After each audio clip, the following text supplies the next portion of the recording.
Hello everyone, and welcome back to Partners in Crime. I'm Kaylee. And I'm Caroline.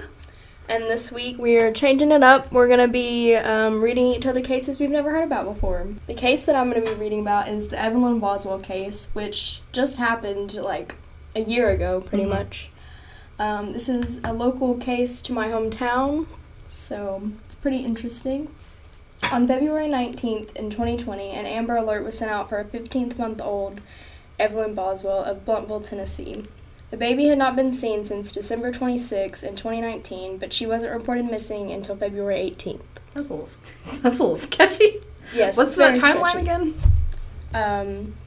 She was reported missing February 18th and has not been seen since December 26th. So after Christmas. Oh. But it gets... Wait a second. The reports about Evelyn were changed throughout the case because the mother, Megan Boswell, was lying to police the whole time. It turns out Evelyn was last seen on December 10th, and Megan also said she was with her father, who has been on an army base in Louisiana the entire time this happened. So the mom's not even there. Is that what she's saying? Or she's saying Evelyn was at She's the saying army? Evelyn is with her dad. Like, not in the area. But her dad's in the army on an army base. The baby's not with the dad. Mm-hmm. Has not been in maybe a year, I think it said. And Megan eventually released a statement to WCYB, which is a local news station, saying, quote, "The reason I didn't report it or anything was because I knew the person who had her and I didn't want them to run away with her. About where they are, what they are doing with her at this point in time," quote. On February 21st, they found the gray BMW that was sent out with the Amber Alert. The car was a stolen car, and William McLeod and Angela Boswell were arrested for theft. Angela was the grandmother of Evelyn, and William is Angela's boyfriend. A few days after the car was found, Megan spoke to local news stations, saying her mom took Evelyn to Mendota, Virginia. She said, quote, "I told TBI where to find her in Mendota. My mom took her to a campground in a silver camper, and if they don't go tonight, I'm going to go find her myself. Because I've told them, and they're not taking this seriously, and if they don't go tonight, I will go myself and get her. Nobody is taking me seriously." She also said that her mom was camping out in Mendota, and she has Evelyn basically repeating that, and that her mom has been yelling at her ever since the Amber Alert came out. Like, fussing about the Amber Alert. Police found nothing at the campground, and they asked Megan to take a polygraph test, and she went on Facebook and said that she couldn't do it because she was pregnant. That was a lie. Wait. She can't take it because she's pregnant? That's what she said. Okay, maybe blood. Okay. But she wasn't pregnant. She wasn't pregnant. No. And on February 26th, the Sullivan County Sheriff's Department arrested Megan for false reporting. The sheriff, quote, was quoted saying that her story changes every single time we talk to her. On March 6th, TBI found remains that they believed to belong to Evelyn. The body was found during a search of a home belonging to Megan's father, Tommy Boswell Sr. But the weird part about this is that the TBI received a tip about this house on February 28th, and they didn't find a single thing there. Okay. So, she was possibly alive past February. So my conspiracy, I guess, towards this is that I think Megan killed her mom killed her, and that the grandmother and her boyfriend knew about it, and they had the remains, and then after, because Tommy is the one that reported her missing. The mom never reported her missing. It was the grandfather. And then she ended up under his house after they didn't find her there before. I think it was planted on him because he never got arrested. But Megan was charged with 2 counts of felony murder, 1 count of aggravated assault, child neglect, tampering with evidence, abuse of a corpse, and failure to report death under suspicious circumstances, and 12 counts of false reporting. The autopsy was sealed, and no information has been released about this since she was arrested. Some other things that I think is suspicious about the people involved is that the grandmother, Angela, was arrested with drug-related charges multiple times with her boyfriend, William. I remember, because I was home when this was all happening, and I remember people were posting about them walking down the street on drugs, like going to Walmart. The grandmother? Yes, and her boyfriend, like during this whole time. Doesn't look good. Just being suspicious. I think they stole, actually, from that Walmart. I don't think they got caught for that. I feel like this baby, like, had no chance in life. Yeah, because the dad was gone because he was in the military. This is your grandmother. Yeah, but this was a huge deal in the area. There was a bunch of search parties, memorials. It was talked about on the news every single day for those 3 months. But the public presence kind of messed with it, I think. They got over 700 tips throughout the entire thing, and most of them were not real. There was a lot of rumors on Facebook and other social media sites about the family and, like, the whole situation that just didn't end up being true, and it really messed with the police stuff. But it ended up on local news stations in the Tri-Cities, obviously. Knoxville News covered it a lot, and it ended up on national news as well. Oh, wow. So it was kind of a big thing, yeah. It reminds me of the Casey Anthony case. Yeah, it was compared to that a lot. Like, a lot of people were calling her Casey Anthony, like another Casey Anthony. But, I mean, she was charged for the murder, so I guess she did it, but they did not say, they never released anything about it, which sucks, because I wish there was more, like, you knew it happened. But they sealed the autopsy because of such public reaction to it. Yeah, that was their reasoning. I mean, I guess with how they saw the Casey Anthony case went, they probably just want to minimize any public outlash like that, but can you imagine, like, killing, like, not reporting, like, not caring that your child's missing for 2 3 months. Yeah. It's crazy. It's She fine. was last seen by a babysitter, too. I don't think I said that. But on December 10th. And she was reported missing February 18th. And not 2 by the months. mom. No, by the grandfather, because he was worried. Hey, where's my grandbaby? Yeah, and then they planted it on him. Or at least I think. That's not confirmed. That's my own. Not canon. That's not canon. That's my own thought process, but I think, I mean, it's what it sounds like. Everybody always said that the mom did it. Well, yeah. Yeah. Obviously, the grandfather wouldn't do it if he's the one who's reporting. Yeah, and why would it be under his... Why would you report a baby missing knowing that it's under your house? Under your house. You know? And then no. they didn't find it there in February. No, like, they searched that house twice, didn't find anything, and they also didn't arrest him, so... Sketchy to me. Things aren't adding up. Yeah. But, well, that's really sad. No, I remember that being, like, a big thing while I was here. Yeah. Getting a lot of messages. I remember getting the Amber Alert. Yeah. Because it was before I went home for COVID. Like, a few weeks before when we got the Amber Alert. Yeah, that's my case. All right. Should I? I think you should. Is it time? It's time. Okay, this one is Zack and Addie. I'm super excited. I heard about this a while ago, probably about 2 years ago is when I heard about it. And I'm really excited to tell you about it. Okay. So, main characters, Zack Brown, Addie Hall. And this is a story that's haunted me since the first time I've heard it, and I can't wait to dive in. Dive in. I'm excited to dive in with you. Okay, let's start with Zack. He's your all-American guy, but he's from California. He's known as a laid-back, funny guy, and at age 18, he actually married a woman who was 10 years his senior, and they had 2 children together. Surprisingly, he needed to support his family, so he ended up joining the army and went off to Iraq, and he served 2 tours, one in Iraq, one in Kosovo. He received a general discharge, which isn't, like, honorable or dishonorable. Like, they just let him go. I don't know why. But he returned back with, like, PTSD. It's rumored that he saw his friend get decapitated. Oh, like, when he was serving? Yeah. So, yeah, that'll give you a lot of PTSD. Mm-hmm. So, yeah, he came back, not the laid-back, funny guy he was. All of his friends said there was a big difference. But when he came back, his wife decided to divorce him, took his kids, and so now he's alone in the French Quarter in New Orleans, and this is where he meets Addie. But Addie Hall is a beloved member of the French Quarter. She came from an abusive household that was up northeast area, but she came to the New Orleans to find a second family and her nightly patrons at the bar she was a bartender at.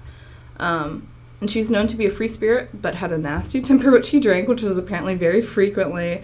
And she also suffered from bipolar disorder and irregularly took her medicine, which made it worse. So the two met, and they quickly fell quite in love. And they were only dating for a few weeks, and then Hurricane Katrina started coming in. Oh. So I read a couple different accounts on how it came to be. Some people said that Zack wanted to leave to go spend it with his family, and Addie wouldn't leave.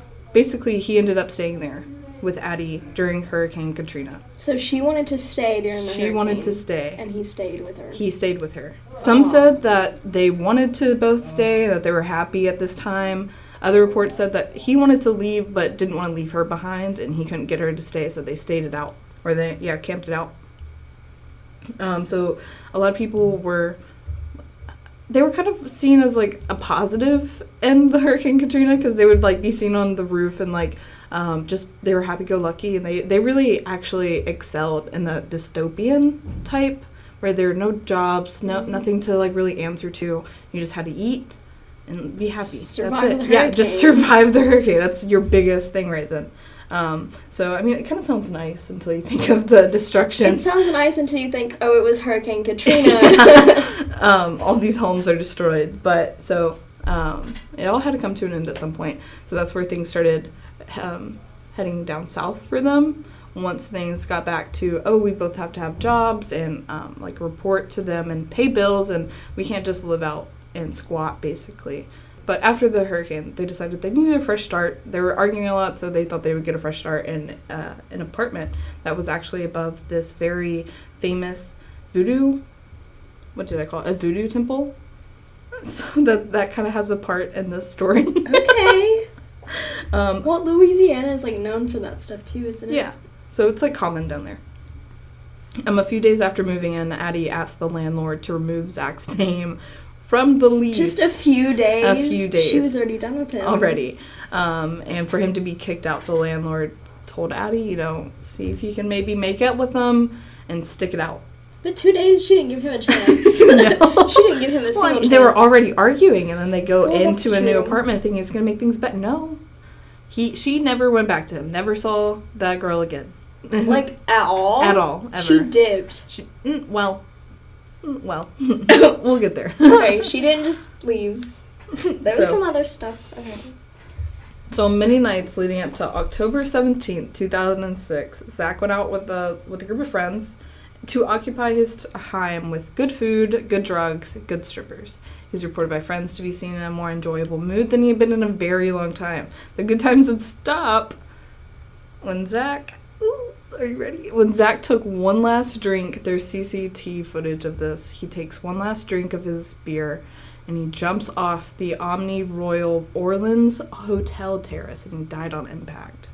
He was like 6 or 7 floors up. What? He just killed himself? Like, So, was that expected, or was it... Okay. in his pocket is a suicide note. And what is on that suicide note? Oh, what is on the suicide note? I don't know. I have a quote. Okay. So, this is not accidental. I had to take my own life to pay for the one that I took. If you send a patrol to 826 North Rampart, you will find the dismembered corpse of my girlfriend Addie in the oven, on the stove, and in the fridge, along with the full documentation on both of us and a full signed confession for myself. At the apartment, police find a gruesome scene. The AC had been set to 60 degrees, and the walls are spray painted with sayings like, "I'm a failure," "I loved her," and "Look in the oven," with the arrow pointing to it. What? So, to tell the full story, though, we have to go back to Addie's murder, which was almost 2 weeks ago. On October 5th, 2006, Zaddy strangled Addie during a fight. The story that I read is that Addie came back from telling the landlord that she wanted him out, and apparently the landlord had given her documentation, like the file to form, if she wanted his name off the lease, and he needed to sign it. But he was saying, like, don't do that first. But basically they think that Zack saw that documentation and got really pissed, which led into this fight where he strangled her, and he began to dismember her body in the bathtub.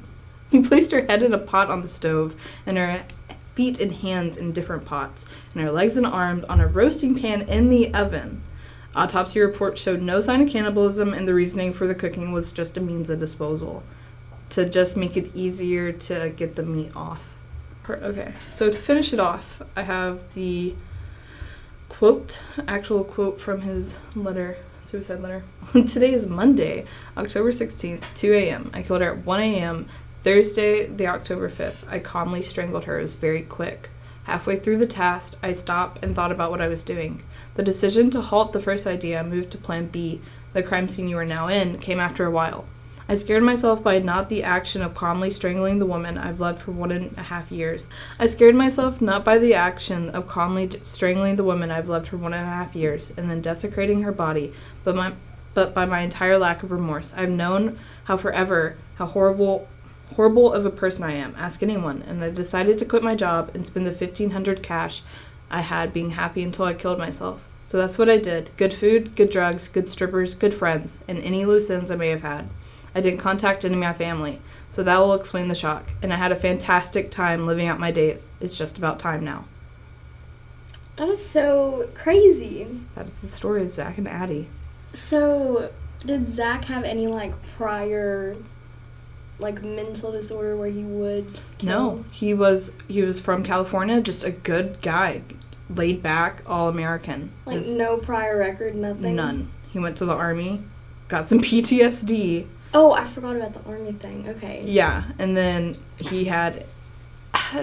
Apparently, she was pretty abusive. She would get into, hitting... He would, hit her. No, I'm sorry. She would hit him during the fights. So it was pretty bad, and they should have just broken up. There is a theory that obviously he did kill her. That's not any of questioned. Yeah. So the theory goes that a spirit or demon came from the voodoo temple and caused him to kill her.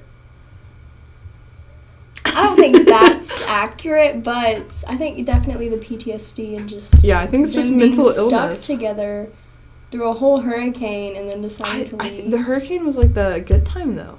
Was it? Yeah, it was after, when they had to go back to normal. And, apparently she didn't like that he had a wife and kids, and she wanted him to himself or herself. And so during the hurricane, she didn't have to worry about some kid running around. No. Did the wife and kid live in Louisiana, too? I think they lived close by. But not... But they probably left. Yeah. So I don't think they lived in, New Orleans, but they probably lived in the state. But, yeah. That's crazy. I really like this story. Yeah. No, I really knew it was going to be a good one. When you said you hadn't heard it, I was like, absolutely don't read anything about it. Yeah, I saw someone on TikTok was a story that haunts me forever, and it was Zack and Addie case, but they didn't explain it, and I asked you about it, and you were like, oh my god, don't. Apparently I read one that he had fallen asleep, I think it was on the couch, they were in the living room, and her body was on the couch, and he fell asleep next to it. Basically, after strangling her, so at this point, her body was still together. There were talks of necrophilia, but I think that's just I don't know. Even if you throw it on, it's still a gruesome case without it. Yeah, you have to add all this other stuff. Some people said that there was seasoning on the meat, on her in the oven and things, and some people said there were potatoes being cut right beside it, but again, that's not... Well, didn't the police say there was no sign of cannibalism? Yeah. I feel he might. I don't know. Well, thank you for listening to this episode of Partners in Crime. Come back next week. I don't know what we're doing. We don't know the case yet, but it's a surprise. You'll find out.